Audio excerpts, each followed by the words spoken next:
안녕하세요. 커피앤톡입니다. 오늘도 와주셔서 감사드리고요. 바로 사연 읽어보겠습니다. 저는 얼마 전까지 닭꼬치 노점상을 하며 생계를 유지해오다가 좋은 인연으로 인해 아이스크림 체인점을 하고 있는 사람이에요. 성실히 정직하게 살면 그것이 언젠가는 돌아온다는 것을 믿을 수 있게 된 사연을 이야기해볼게요. 원래는 저도 나름 잘 나가는 커리어 우먼으로 친정 부모님의 회사에서 마케팅팀의 팀장 역할을 했었어요. 친정 부모님은 홍보 대행사를 운영하셨는데 운영이 잘 되어 친정집은 나름 유복한 편이었죠. 그리고 저는 결혼을 하게 되었어요. 남편은 세무소에서 일을 하고 있었어요. 이후 저희 회사는 남편의 회사와 계약을 맺고 일을 하게 되었죠. 이때 저에게는 2명의 의사 동서들이 있었어요. 둘 다 저보다 어렸는데 의사 동서들은 개천에서 용난 케이스였어요. 집안이 유복하지 않았고 오히려 어려운 편이었는데 어렵지만 열심히 살아 의사가 된 것이었어요. 의사가 되어 시집을 온 후로 저와 많이 친밀해지게 되었죠. 그러다가 저희 회사에서 동서들의 병원 마케팅을 맡게 되었어요. 저희 회사가 마케팅을 맡은 후 병원의 매출은 30%나 증가했고 덕분에 의사 동서들은 병원장과 많이 친해져 눈도장을 제대로 찍을 수 있었어요. 형님, 정말 감사해요. 형님 덕분에 이번에 병원장님이 저 연봉 올려주기로 하셨어요. 언니가 홍보 잘해주신 덕분이에요. 진짜 형님밖에 없다니까요. 이렇게 동서 둘은 제 덕을 많이 보았고 저를 잘 따르고 좋아했어요. 저도 동서들과 친하게 지내며 모든 것이 잘 되는 것 같아서 참 좋았어요. 그런데 친정의 사업과 남편 회사에 문제가 생기면서 그게 무너지게 되었어요. 친정의 회사는 새로운 홍보 방법을 개발하기 위해 외주 용역 계약을 했고 꽤 큰 돈을 투자하면서 기대를 하고 있었어요. 그런데 불경기가 닥치면서 기존 거래 기업들에서 홍보비를 줄이게 되면서 매출이 줄어들었고 외주 용역비를 줄 돈을 마련하지 못하게 되었어요. 새로운 홍보 방법을 개발하던 것도 멈추고 매출도 줄어들어 버리자 회사는 순식간에 적자를 내기 시작했어요. 부모님이 회사를 장기간 운영했지만 이런 상황은 처음이었어요. 부모님은 많이 당황을 하셨고 방법을 찾는 사이 회사를 정리할 때를 놓쳐버리고 말았죠. 결국 친정의 회사는 빚을 많이 진 채 무너지고 말았어요. 부모님은 개인 회생 신청을 하셨어요. 평생 살면서 돈 없이 고생을 하게 된 것은 처음이었죠. 그렇게 친정의 사업이 망한 후 저는 심리적으로나 경제적으로 많이 힘들었어요. 직장도 잃고 든든한 친정집도 없어지고 나니 많은 것을 잃은 기분이었죠. 그래도 충격에서 빠져나와 극복하려고 하는 사이 엎친 데 덮친 격으로 남편이 탈세 사건에 연루가 되었어요. 남편이 세무관리를 하던 꽤 큰 회사 중 한 곳이 탈세로 신고를 당했고 해당 회사를 담당하던 세무 담당 직원들도 함께 고발을 당했어요. 어떻게든 남편이 처벌당하는 상황을 피하고 싶었지만 결국 남편은 자그마치 5년의 옥살이를 하게 되었어요. 막을 새도 없이 남편마저 옥살이를 하게 되자 저희 집은 완전히 풍비박산이 났어요. 저 또한 같이 풍비박산이 나고 말았죠. 아직 어린 아이들을 키우기 위해 생활비와 학원비가 필요했는데 평생 다니던 회사가 사라지고 나자 제가 할 수 있는 일은 없는 것 같았어요. 갑자기 무일푼이 되어 다음날 먹을 밥 한 끼를 걱정해야 하는 상황이 되었어요. 저는 재기하기가 힘들다는 생각이 들었어요. 하지만 의사 동서 둘은 나날이 승승장구를 하고 있었어요. 동서 둘 다 아직 페이닥터였지만 진료과가 피부과였고 비만 클리닉도 함께하고 있어서 돈을 잘 버는 것 같았어요. 과거 저의 도움으로 병원장들과 친해지면서 연봉도 오르고 점차 많은 일을 맡게 된 것 같았죠. 그래서 저는 동서 둘에게 도움을 좀 요청해 보기로 했어요. 형님이 동서들에게 도움을 요청하려니 조금 부끄러운 생각도 들었지만 그런 것은 문제가 되지 않을 정도로 저는 절박했거든요. 그간 저의 도움을 받아온 동서들이고 셋이 매우 친했기 때문에 분명 저를 도와줄 것이라고 생각을 하고 도움을 청했죠. 큰 동서, 작은 동서, 소식 들었겠지만 내가 정말 곤란한 지경에 처했어. 친정회사도 폐업을 했고 나도 이제 일자리가 없어졌거든. 게다가 남편이 옥에 가게 되어서 내가 이런 말 하는 거 정말 미안하고 부끄러운데 내가 너무 급해서 그런데 혹시 병원에 일자리 하나 소개시켜 줄 수 있어? 아니면 당장 급한 돈만 조금 빌려주면 내가 무슨 일이든 해서 갚을게. 이렇게 염치불구하고 동서들에게 도움을 요청했는데 동서들은 이전과 완전히 달라진 태도로 저의 도움 요청을 거절했어요. 사람이 어떻게 이렇게까지 한 번에 태도를 바꿀 수 있는 것인지 소름이 돋을 정도였어요. 어머, 형님. 당연히 소식은 들었죠. 그런데 형님네 회사 망하는 바람에 저희 병원 마케팅도 중단되었잖아요. 물론 그 돈은 돌려받기는 했는데 병원장님이 마케팅이 중단되어서 언짢아하시더라고요. 저도 덕분에 영 불편해요, 형님이. 제가 형님 때문에 피해를 봤는데 형님을 도와달라는 말씀이세요? 마케팅은 이제 다른 회사에 부탁해도 되는 거잖아.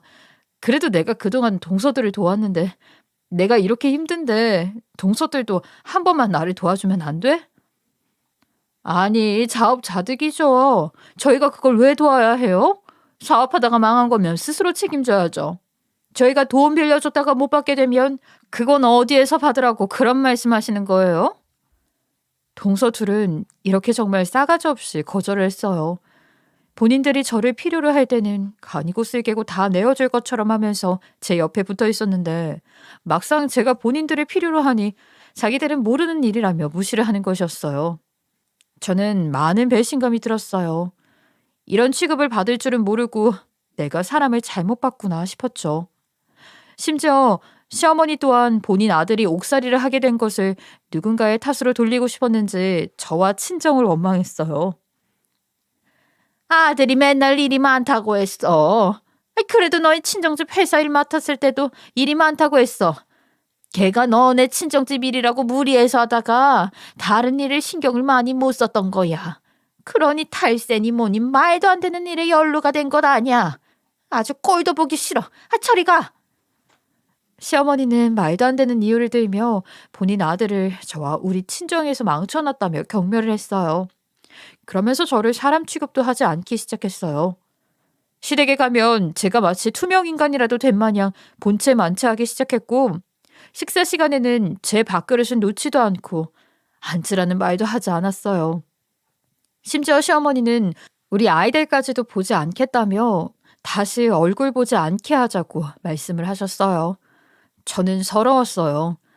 친정이 망하고 남편이 제 곁에 없는 것도 서러운데 가족이라고 생각했던 사람들 중 그 누구도 저를 도와주려고 하지 않는 것이 못내서러웠어요. 하지만 울고만 있기에는 시간이 없었어요. 당장 내일, 또 다음 달 먹을 것을 걱정해야 했고 아이들을 키워야만 했어요. 결국 저는 길거리로 나와 닭꼬치 장사를 시작했어요. 처음에는 작은 트럭을 구해서 이동을 하면서 장사를 했어요. 하지만 생각보다 길거리의 노점 경쟁은 치열했죠. 제가 자리를 잡고 조금 장사가 되는구나 싶으면 이를 질투한 누군가가 신고를 했고 경찰이 나오면 어쩔 수 없이 장사를 접고 자리를 옮길 수밖에 없었어요. 하지만 제 수중에는 번듯한 월세를 내는 가게를 마련할 돈이 없었죠. 어쩔 수 없긴 하지만 신고하면 옮기고 신고하면 옮기고 하면서 자리를 잡는 방법을 터득할 수밖에 없었고 그렇게 몇 개월이 지나자 길거리에도 제가 장사를 할 수 있는 장소라는 곳이 생기게 되었어요. 사무실에서만 일하다가 밖에서 일하는 것은 정말 고된 일이었어요. 날씨가 추우면 추운 대로 더우면 더운 대로 고생이었어요. 그래도 어떻게든 돈을 벌어야 했기 때문에 난로를 가져다 놓거나 선풍기를 쐬면서 장사를 했어요. 처음 해보는 노점상이라 익숙하지 않아서 손이 부르트고 어떤 날은 너무 피곤해서 전날에 재료를 넣어두는 것을 깜빡해서 다음날 재료를 전부 버리고 속상해서 엉엉 운 적도 있었어요. 그렇게 고되게 일을 익히기를 1년, 저는 드디어 혼자 노점상을 하는 것에 익숙해졌고 고정 손님들도 생겨서 점차 장사도 안정되어 가기 시작했어요. 그러던 중 어느 날 퇴근을 하려고 정리를 하고 있는데 제 노점 트럭 뒤에서 꽤 큰 스포츠 가방 하나를 발견했어요. 저는 웬 가방인가 싶어서 주변을 둘러보았는데 밤늦은 시간이라 이미 길거리에는 사람이 거의 다니지 않고 있었죠. 혹시 가방 안에 주인의 신분증이라도 있을까 싶어서 분실물 신고를 하려고 가방을 열어보았어요. 그런데 저는 그 가방을 열자마자 깜짝 놀라 노점 안에 털썩 주저앉고 말았어요. 그 스포츠 가방 안에는 말도 못하게 많은 5만 원짜리 지폐 묶음이 들어있었어요. 얼핏 보기만 해도 몇 억은 충분히 될 것 같은 돈이었어요. 그 돈을 보고 저는 가차없이 바로 경찰을 불렀어요. 어떤 사람들은 저에게 그 돈이 탐나지 않았냐고 물어볼 수도 있을 것 같아요. 하지만 저는 전혀 탐나지 않았어요. 오히려 너무 큰 돈이라서 제가 함부로 들고 있으면 절대 안 될 것 같았고 주인을 반드시 찾아줘야겠다는 생각만 들었어요. 경찰서에 전화를 해서 신고를 하자 곧 경찰들이 제 노점 트럭으로 왔어요. 그때쯤에는 경찰들도 제 노점에서 닭꼬치를 사 먹고 신고하는 사람도 없어서 경찰이 왔다고 도망칠 필요는 없었죠. 저는 노점 트럭을 마감하고 트럭을 집 앞으로 끌고 가기 전에 그 가방을 들고 경찰서로 함께 갔어요. 너무 큰 돈이 들어있다는 생각에 가방을 쥔 제 손이 가볍게 떨리고 심장이 쿵쾅거렸죠. 그렇게 경찰서에 가서 가방 속을 함께 확인했어요. 가방을 확인한 경찰도 깜짝 놀란 눈을 하고 저에게 말을 했어요. 정말 큰 현금인데요? 어쩌다 이런 게 그런 곳에. 이거 마음대로 끌고 갈 수도 있으셨을 텐데 마음이 아주 고든 분이십니다. 경찰은 저를 대단하다는 듯이 쳐다봤어요. 어쨌든 주인을 찾아봐야 하기 때문에 액수를 세어보게 되었어요.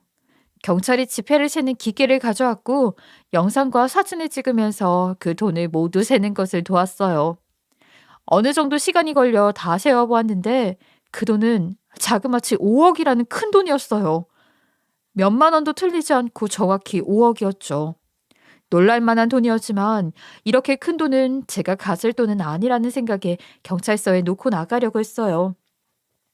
저 사장님 그래도 이렇게 큰 돈을 신고하셨는데 연락처는 하나 남기고 가시죠. 주인을 찾으면 연락하고 싶어 할 수도 있고 혹시 주인이 나타나지 않으면 사장님께 연락을 드려야 하니까요. 제가 나가려는데 경찰이 붙잡아 연락처를 물었어요. 경찰 말대로 혹시 모르는 일이라서 제 연락처를 남기고 왔어요. 그리고 이틀이 지난 후 출근해서 손님이 없는 시간에 인터넷 기사를 보는데 제가 신고한 현금 다발에 대한 작은 기사가 올라와 있었어요.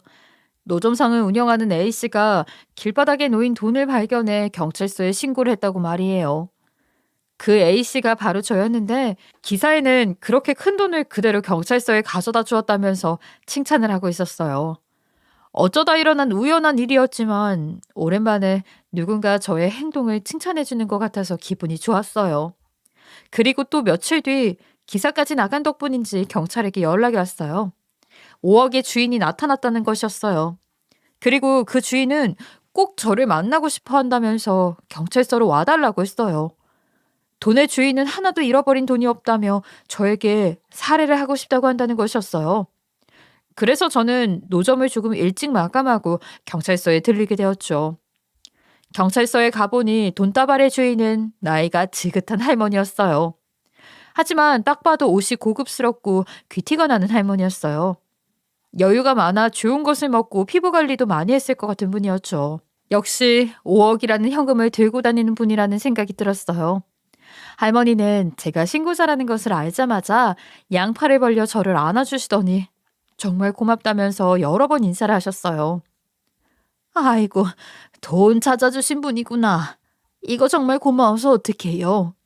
내가 이 큰 돈을 잃어버려서 심장이 바닥에 떨어지는 줄 알았어. 돈을 찾아준 데다 하나도 빠짐없이 가져다 주셨다면서요. 요즘에도 이렇게 양심적이고 좋은 분이 있네. 정말 고마워요. 그리고 할머니는 돈을 잃어버리게 된 경위를 설명해 주셨어요. 우리 딸이랑 내가 부동산업을 해요.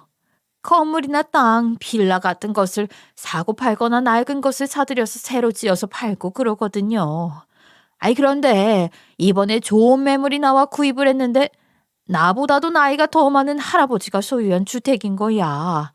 이 할아버지가 현금을 가져다 주어야 매매 계약서를 써주겠다고 하니까 방법이 있겠어? 어쩔 수 없이 현금으로만 5억이나 뽑아서 가져가고 있었거든. 내 딸이 바빠가지고 내가 직접 가지고 가고 있었어. 그래서 이 가방 안에 돈도 있고 중요한 서류도 들어있었던 거예요. 그런데 내가 돈 운반을 하던 중에 전화를 받고 그 가방을 정류장에 깜빡 두고 버스를 탔지 뭐야. 그냥 택시 타고 갈걸. 아니지. 택시에 놓고 내렸으면 더 큰 일이 났을 수도 있지. 어쨌든 전화한다고 그 매물 있는 곳에 도착해서야 돈가방이 없어진 걸 안 거야. 근데 나이가 들어서 그런가 언제 그 가방을 어디에 내려놨는지 기억이 안 나. 그래서 그날 들렀던 음식점이랑 카페랑 부동산이랑 아니 뭐 그런 곳만 다 찾아보고 정류장에 있을 거라는 생각을 못 했잖아. 아니 그런데 이렇게 찾아줘서 얼마나 고마운지 몰라요, 정말. 내가 꼭 좀 살해를 하고 싶어서 만나고 싶다고 했어요. 그러더니 할머니는 대뜸 현금 뭉치를 꺼내서 저에게 건네는 것이었어요. 그런데 저는 깜짝 놀라기도 하고 이렇게 돈 받으려고 찾아드린 것도 아니어서 사례금을 받지 않겠다고 했어요. 왜 좀 받아봐요. 사례금인데 뭘 어때서 그래? 사례금 받는다고 아무도 뭐라고 안 해요. 할머니는 사례금을 받으라며 자꾸 저에게 들이밀었지만 저는 분실물을 신고한 것뿐이라는 생각이 들어서 사양을 했어요. 그러고 있는데 경찰서로 할머니의 딸이 찾아왔어요. 엄마, 저 왔어요. 그분이 신고해 주신 분이에요? 정말 감사합니다. 딸까지 와서 저에게 연신 고맙다고 인사를 하며 사례금을 내미는데 저는 끝까지 사양을 했어요. 정말 괜찮습니다. 이렇게 큰 돈을 받을 수가 없어요. 분실물을 발견하면 신고하는 것이 당연하죠. 돈 받으려고 한 것은 아니라서 그냥 분실물이 돈이었던 것뿐이니까요. 제가 극구 사양하자 결국 할머니와 딸은 그렇다면 이거라도 받아달라고 하면서 명함을 내밀었어요. 요즘 같은 때 이렇게 양심적인 분이 있을 줄은 몰랐어요. 혹시 힘든 일 있으면 연락 주세요. 언제든지요. 저희가 그래도 제법 여유가 있으니까 도울 수 있는 만큼 도와드릴게요. 저는 그렇게 부동산업 회사를 운영하는 부자 모녀의 명함을 받았어요. 제 처지에 부동산도 없고 당장 도와달라고 할 것도 없었지만 마음이 고마웠어요. 그런데 그 후 할머니랑 그 따님은 저를 잊지 않고 오며 가며 지나칠 때마다 매번 제 노점에 들렀어요. 올 때마다 닭꼬치를 종류별로 잔뜩 사가면서 저와 담소를 나누고는 했어요. 사장님, 요즘도 건강하시죠? 사장님 닭꼬치 생각나서 왔어요. 이 근처에 볼일도 있고요. 공사 현장에 가는데 인부들 간식으로 닭꼬치를 드리려는데 20개, 아니 30개만 싸주세요. 요즘도 많이 바쁘시네요. 이번에는 어떤 건물 지으세요? 노후된 상가 건물 구입해서 철거 중이에요. 다 짓고 나면 한번 같이 보러 가실래요? 점심 한 끼도 같이 하고요. 그렇게 두 모녀와 저는 친분을 쌓게 되었어요. 매번 제 노점에서 매상을 올려주고 어떤 때는 함께 식사를 하기도 하고요. 고마운 마음에 저도 변변치 않지만 명절을 앞둔 때에는 작은 선물을 드리기도 했어요. 이런 일이 있고 난 뒤 시아버지 생신날이 다가왔어요.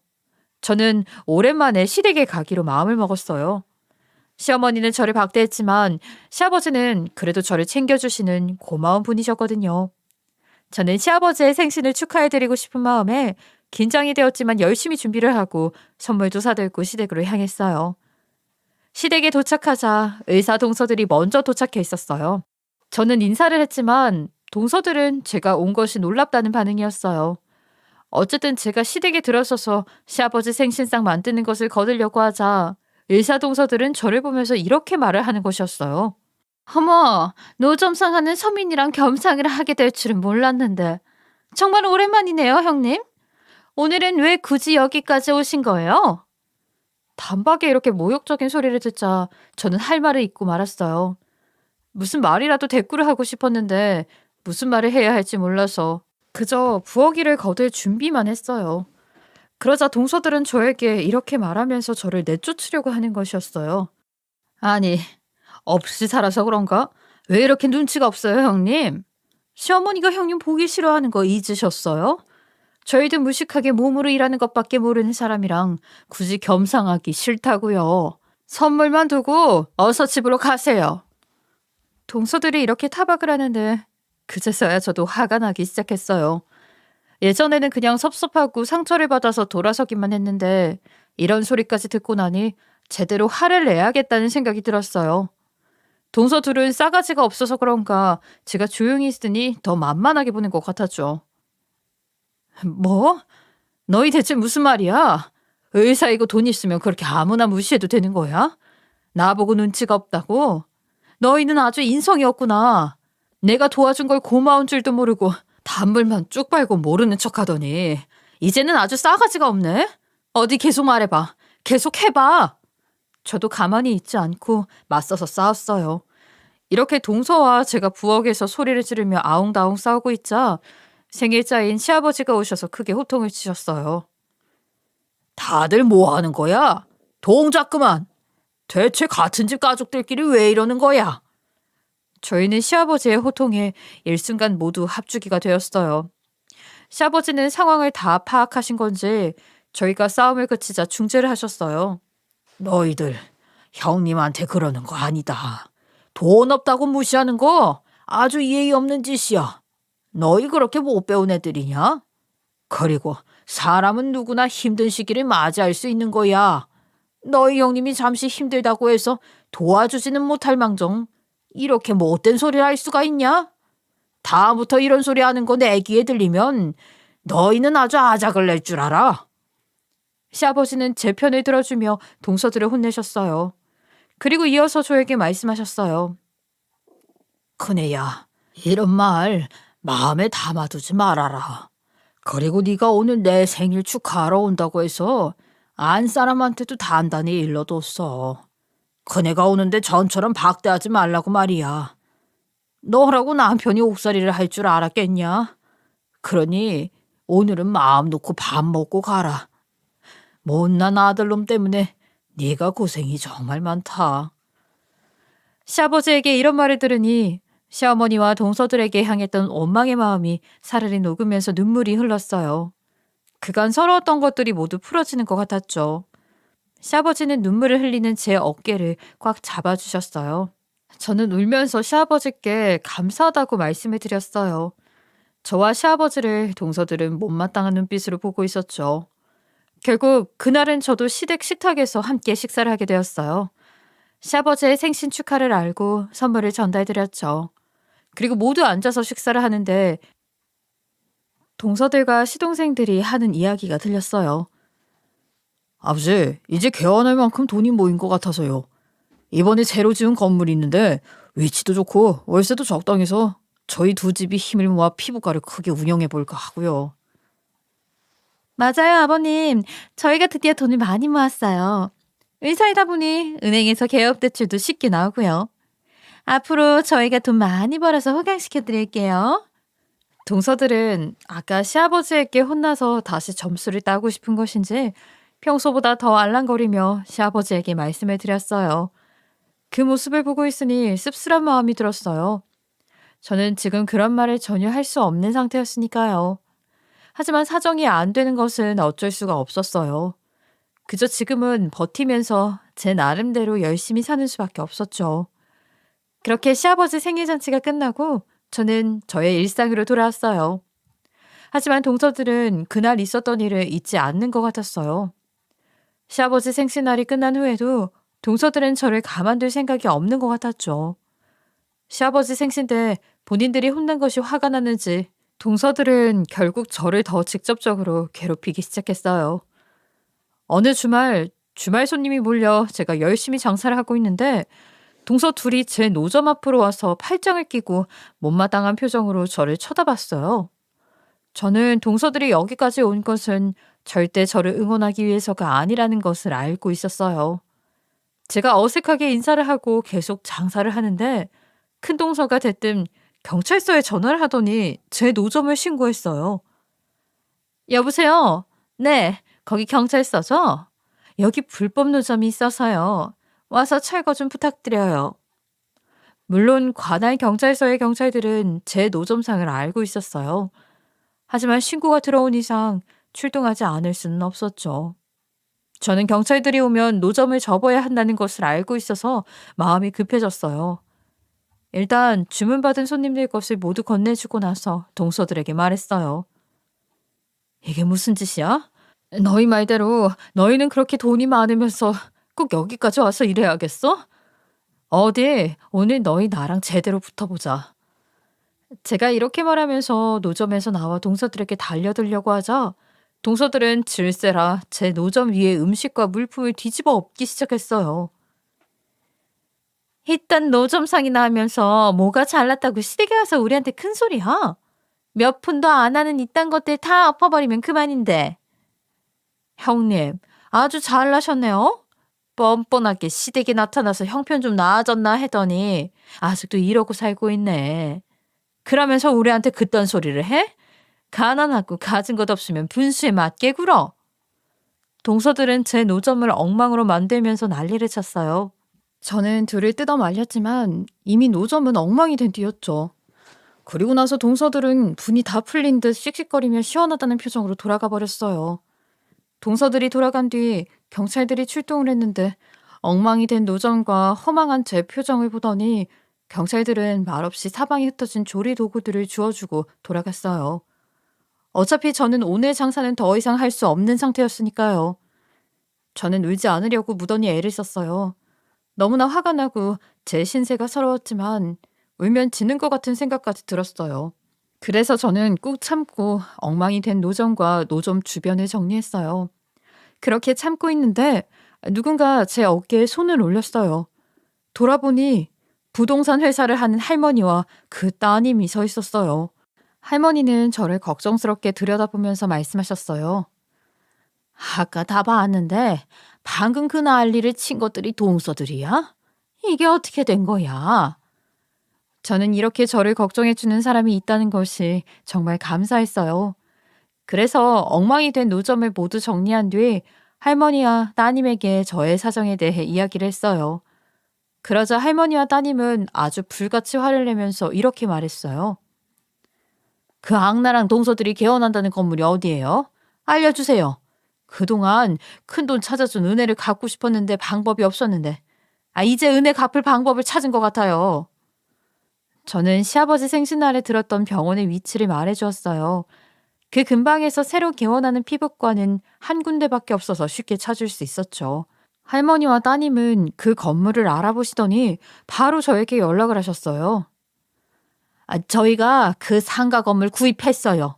동서들의 병원이 자리가 잡힐 때까지 기다렸다가 병원이 잘 되기 시작하면 재계약을 안 해줄 생각이에요. 그때 되면 저희랑 같이 동서들을 찾아가요. 가서 아주 당당하게 복수를 해주자고요. 저는 놀라운 소식에 입이 떡 벌어졌어요. 그리고 상가 건물을 사들일 정도로 저를 생각해 준 것이 고마웠어요. 그러면서 죄송한 생각이 들기도 했고요.